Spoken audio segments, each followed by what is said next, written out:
একটা ছবি দেখাবো আপনাদের। ৮ মাস ১৮ দিন বয়সে এই বাবুটি মারা গেছে হামে আক্রান্ত হয়ে। তার মা ইনবক্সে এই ছবি পাঠিয়ে বলেছেন তার বাবুর সর্বশেষ হাসির ছবি এটি। ৮ মাস ১৮ দিন বয়সে মারা যাওয়া এই শিশুটি ১১ বছর প্রতীক্ষার পরে তার বাবা মার কোলজুড়ে এসেছে।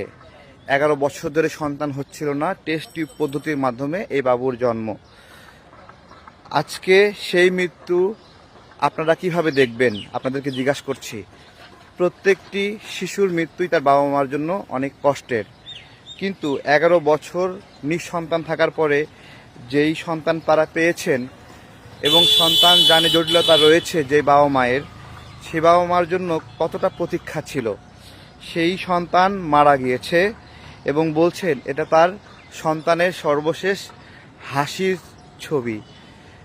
আজকে আমরা দেখছি বলা হচ্ছে অন্তর্বর্তীকালীন সরকার হত্যার উদ্দেশ্যে নিয়ে হামে গাফিলতি করেনি।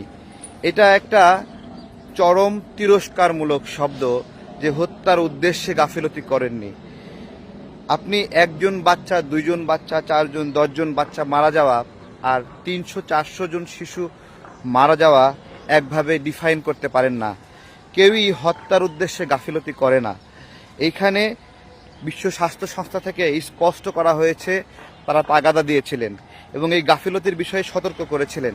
যেহেতু সতর্ক করেছিলেন, এতটুকু কনসার্ন ছিল যে এটা করতে হবে, অবগত করা হয়েছে। সুতরাং এই ধরনের ঘটনায় এই যে এতগুলো শিশু মারা গেল হামে, 300-400 সন্তান, আপনি এটা যদি এইভাবে ব্যাখ্যা করেন যে হত্যার উদ্দেশ্যে গাফিলতি করেনি, তাহলে ভাই এই শিশুর দিকে তাকান। এটা তার মৃত্যুর আগে সর্বশেষ হাসির, এই হাসিটা কেড়ে নিয়েছেন এবং এখন বলছেন হত্যার উদ্দেশ্যে গাফিলতি করা হয়নি। বাস্তবতা নাগরিক হিসেবে আমাকে যদি জিজ্ঞাসা করেন কি করতে হবে, সোজা বলবো যে আগামী 24 ঘন্টার মধ্যে ডক্টর ইউনূসকে গ্রেপ্তার করতে হবে। আগামী 24 ঘন্টার মধ্যে নূরজাহান বেগমকে গ্রেপ্তার করতে হবে এবং এর সঙ্গে জড়িত আরও যারা গাফিলতি করেছে তাদেরকেও গ্রেপ্তার করতে হবে, বিচারের আওতায় নিয়ে আসতে হবে, সর্বোচ্চ শাস্তি দিতে হবে। এখানে আমরা খুবই অবহেলা দেখছি বিচারের ক্ষেত্রে।